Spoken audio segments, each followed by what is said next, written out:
In recent days, a dense and worrying shadow has begun to spread over the global political landscape, a situation that many experts already classify as one of the most dangerous in recent decades. This is not an open conflict with tanks in the streets or missiles crossing the skies, but an intricate web of geopolitical tensions, economic interests, and military maneuvers unfolding in the warm waters of the Caribbean and the cold corridors of power. The epicenter of this growing instability?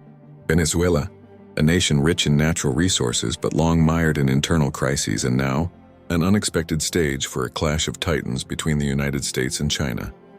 The relationship between Venezuela and the United States, already historically marked by mistrust and antagonism, has reached a boiling point. What were once diplomatic barbs and economic sanctions have now escalated into a palpable military buildup, with the presence of naval fleets and increasingly heated rhetoric. But what makes this crisis particularly alarming is the entry of a third actor with undeniable global weight: China. Beijing, with its vast economic interests and geopolitical ambitions, has decided it will not stand idly by while its investments and influence in Latin America are threatened. This Chinese intervention is not just a symbolic gesture. It is a declaration of intent that redefines the rules of the game and challenges American hegemony in its own backyard. This script delves deep into this complex dynamic, exploring the events that led to this dangerous escalation, the motivations behind each power's actions, and the possible consequences for the world order. We will analyze how political rhetoric translates into military movements, how economic interests shape alliances, and how history, especially the Monroe Doctrine, resurfaces to haunt the present.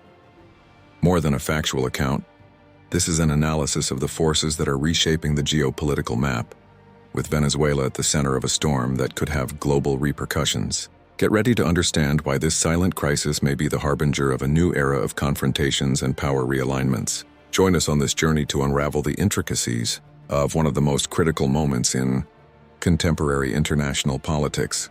The spark that lit the powder keg came from a place already known for its inflammatory rhetoric. A political rally in the United States. Donald Trump, in one of his characteristic speeches in Texas, announced a significant expansion of the American military presence off the coast of Venezuela. This statement, far from being just political bluster, quickly materialized into concrete actions. Within days, satellite images released by specialized outlets like Naval News confirmed what many feared. A full U.S. Navy strike group, led by the imposing aircraft carrier USS George Washington, had arrived in the Caribbean. The message was clear and unequivocal. Washington was raising the level of pressure on Caracas. For the Venezuelan government, the arrival of the American fleet was not interpreted as a simple regional security maneuver, but as a veiled declaration of war. Nicolas Maduro, in a speech filled with indignation, classified the U.S. action as a declaration of a hunt and a blatant attempt at the physical removal of the head of a sovereign state. The popular response was not long in coming. Tens of thousands of Venezuelans, mobilized by a sense of nationalism and resistance, took to the streets of Caracas. Banners with the words "No to U.S. invasion" echoed the sentiment of a people who, despite deep internal divisions, united against a perceived external threat. State television, in turn, continuously broadcast Maduro's speech, in which he promised to fight to the last bullet, a rhetoric aimed at galvanizing internal support and sending a signal of intransigence to Washington. This Venezuelan mobilization, however, was not limited to protests and speeches. In direct response to the growing American military presence, Venezuela launched 3-day military exercises on the island of La Orquilla in the Caribbean. These maneuvers, which included the participation of various units of the Bolivarian armed forces, were presented as a demonstration of defensive capability and a warning that the country would not be an easy target. The official Venezuelan rhetoric, amplified by state media, emphasized national sovereignty and the right to self-defense in the face of what they considered imperialist aggression. The tension in the air was almost palpable, and the world watched with apprehension, aware that any miscalculation could turn this rhetorical and military escalation into a conflict of unpredictable proportions. With each approaching ship, with each more incisive statement, the Caribbean was transformed into a chessboard where the moves were calculated, but the consequences uncertain. And in this scenario of uncertainty, a new player until then lurking was about to make his move, completely changing the dynamics of the game. When tensions between Washington and Caracas seemed to reach their peak, a new and unexpected actor emerged on the global stage, drastically altering the conflict's dynamic: China. As reported by the Financial Times, Beijing's entry was not discreet, but a calculated demonstration of force and intent. Official statements from Beijing confirmed the dispatch of dozens of Chinese naval vessels to the Atlantic, under the pretext of conducting joint exercises and protecting trade routes. However, sources within the Chinese government, cited by the South China Morning Post, were more explicit, stating that this was not merely a symbolic presence but direct military support for Venezuela. China's motivation for this audacious intervention is multifaceted and deeply rooted in its strategic and economic interests. A high-ranking Chinese official, speaking on condition of anonymity, bluntly summarized Beijing's stance. China will not allow investments worth tens of billions of dollars to be threatened by a change of political regime in Caracas. This statement is not empty rhetoric. Over the past decade, China has invested more than $70 billion in Venezuelan oil and gas projects, as well as financing infrastructure and telecommunications programs. These investments are not just financial. They represent a fundamental pillar for China's energy security and the expansion of its global influence. Venezuela, with the world's largest proven oil reserves, is an invaluable strategic partner for Beijing, ensuring the supply of vital resources for its growing economy and consolidating its presence in a region traditionally dominated by the U.S. In Caracas, Chinese support was welcomed with enthusiasm and relief. At a press conference, Nicolas Maduro, ostentatiously displaying a Huawei smartphone, publicly thanked the Chinese government, declaring, "China is our brother, our strategic ally with whom we will build the future." This carefully orchestrated moment was immediately broadcast on China's state television CCTV, presented as a symbol of the unbreakable alliance between the two countries against U.S. aggression.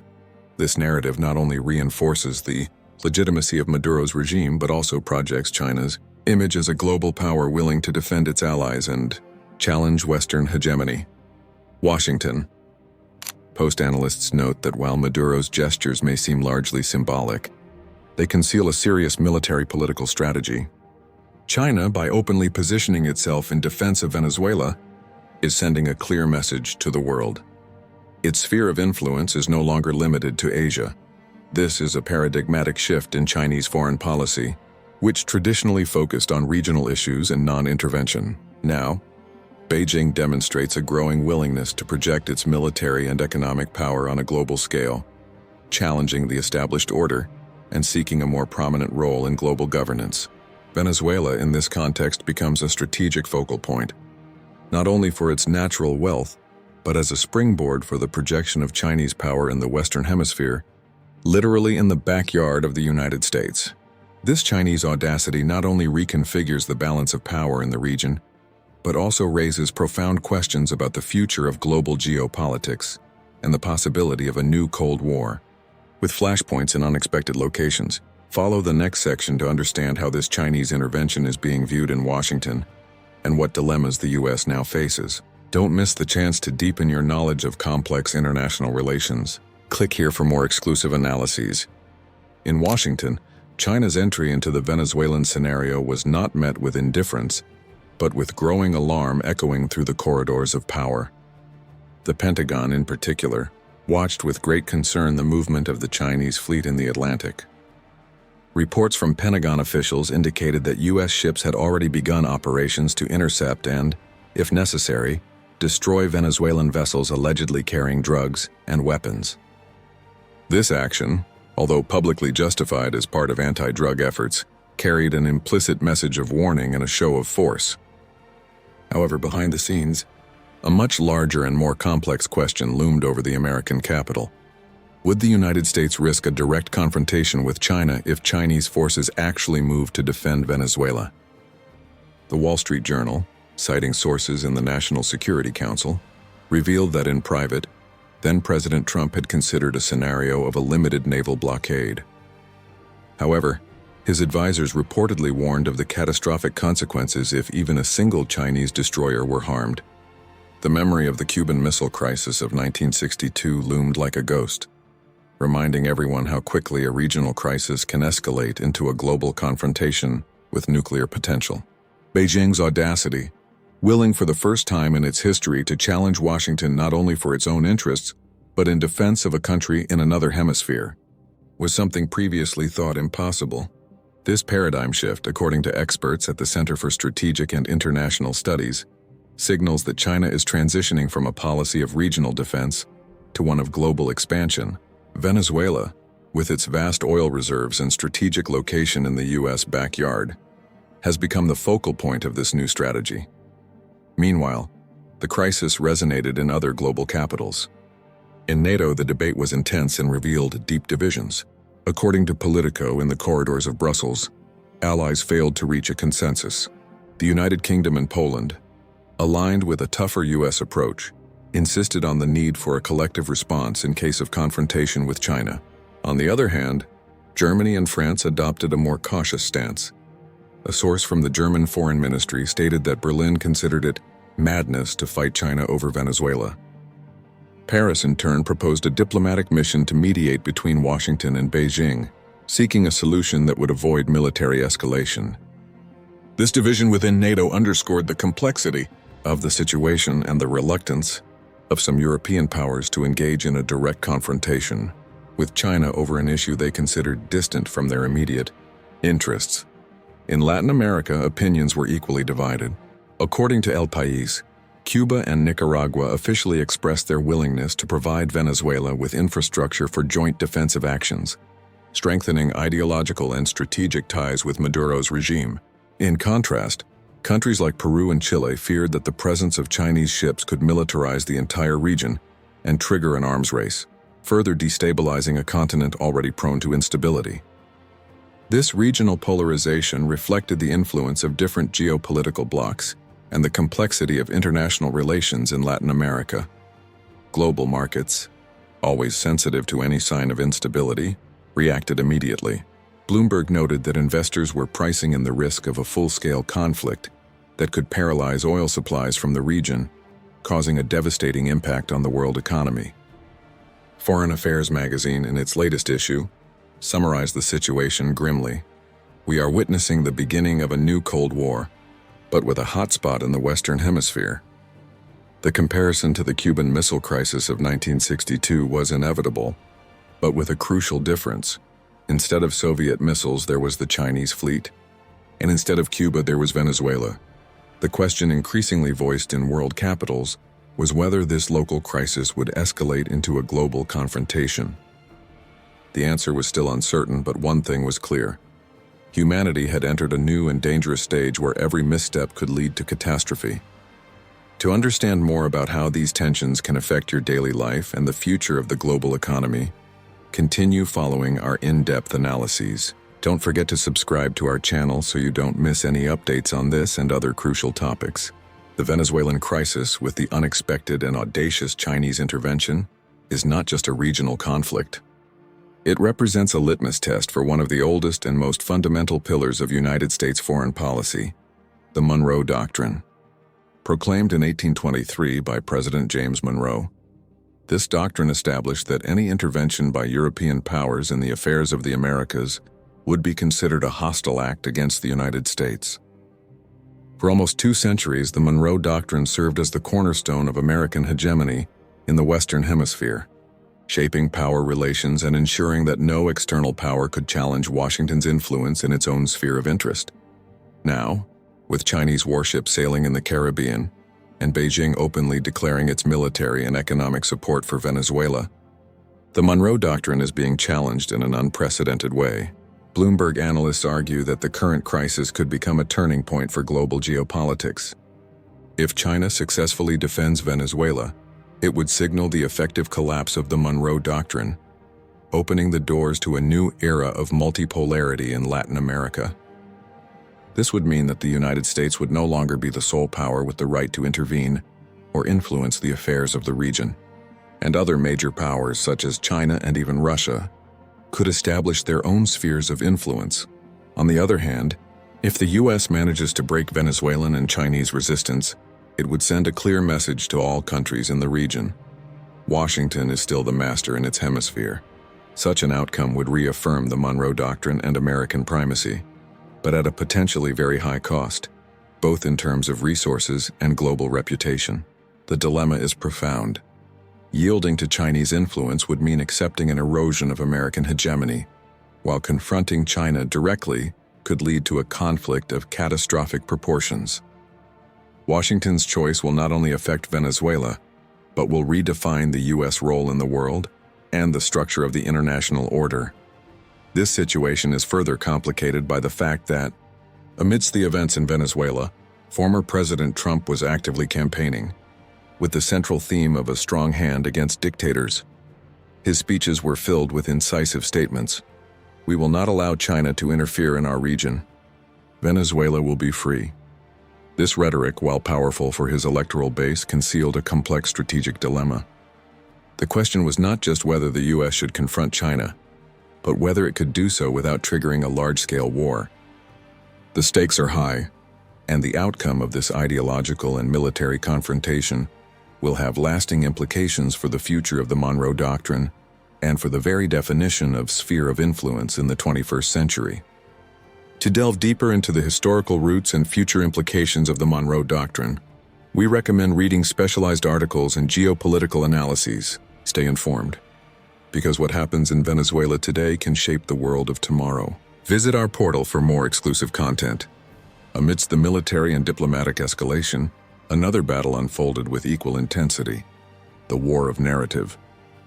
In the streets of Caracas, an active propaganda campaign was underway, orchestrated by the Venezuelan government to solidify internal support and project an image of resistance and sovereignty. Venezuelan state media incessantly broadcast images of Chinese ships departing from Hainan ports, accompanied by commentaries extolling Beijing's fraternal support. This strategy aimed not only to legitimize the Chinese presence but also to reinforce the idea of a powerful alliance capable of confronting the imperialist aggression of the United States. Newspapers like Cuba's Grandma were quick to classify the event as the beginning of a new era of multilateralism, echoing the vision of a world where American hegemony is challenged by a coalition of nations. Venezuela's defense minister, Vladimir Padrino, publicly declared that joint military exercises with China would be a guarantee of peace and security for the region, a statement that, for many external observers, sounded more like a provocation than a promise of stability. This carefully crafted rhetoric aimed to delegitimize US actions and present China as a reliable partner and a necessary counterweight to Western power. On the other side, Washington's rhetoric, personified by former President Trump, was equally incisive and polarizing. In his rallies, Trump hammered home the message of a strong hand against dictators, with Venezuela serving as a prime example of his foreign policy. Speeches like, "We will not allow China to interfere in our region. Venezuela will be free," were delivered with vehemence, aiming to mobilize his electoral base and justify a more aggressive stance against the Maduro regime and its new allies. This duality of narratives created an ideological battlefield where truth was often molded to serve political interests, and public perception became a weapon as potent as any warship. The propaganda campaign was not limited to official statements and media broadcasts. On social media, bots and accounts linked to both sides flooded platforms with information and disinformation, seeking to influence global public opinion. Disinformation became a crucial element in each power's strategy, aiming to confuse adversaries, solidify alliances, and justify their actions on the international stage. The Venezuelan crisis, therefore, was not just a confrontation of military and economic forces, but also a battle for the hearts and minds of global public opinion, where the winning narrative could determine the course of events. To understand how media and propaganda shape our perception of reality, explore our resources on critical news analysis. Your discernment is your greatest weapon in this complex scenario. Visit our website to learn more. The gravity of the current situation in Venezuela and the audacious Chinese intervention have led many analysts to draw parallels with one of the most tense moments of the Cold War, the Cuban Missile Crisis in 1962. On that occasion, the world stood on the brink of nuclear war when the United States discovered the installation of Soviet ballistic missiles in Cuba, just 90 miles off its coast. The confrontation between Washington and Moscow, with the threat of mutual annihilation, marked a turning point in history, demonstrating how fragile global peace can be when superpowers clash in contested spheres of influence. Today, Foreign Affairs in its latest issue does not hesitate to state, "We are witnessing the beginning of a new Cold War, but with a hotspot in the Western Hemisphere." The comparison is inevitable and frightening. The crucial difference, however, lies in the actors and the instruments. Instead of Soviet missiles, we have the Chinese fleet, a rapidly expanding and modernizing naval force projecting power in distant waters. And instead of Cuba, we have Venezuela, a nation with the world's largest oil reserves, but also deeply divided and economically fragile, making it a strategic target and a point of vulnerability. This analogy with 1962 is not merely academic. It serves as a grim warning.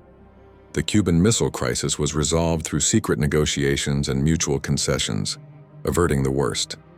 The question now facing world capitals is whether the current local crisis in Venezuela can escalate into a global confrontation, and whether today's leaders possess the same capacity for de-escalation and diplomacy as their predecessors.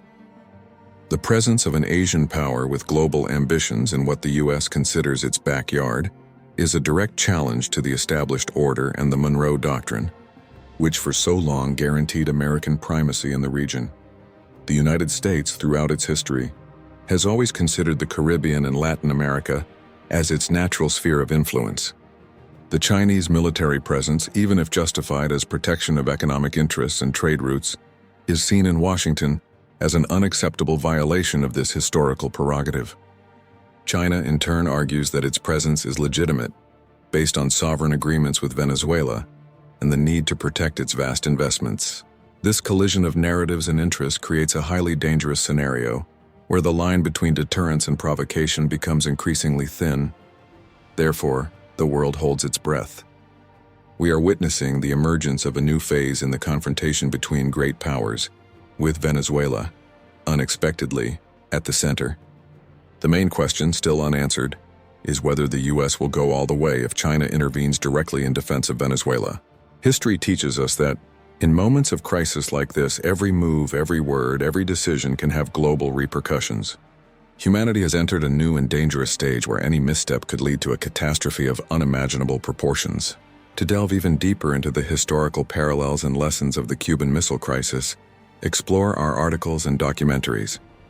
Knowing the past is fundamental to understanding the present and anticipating the future. Visit our portal and become a geopolitics expert.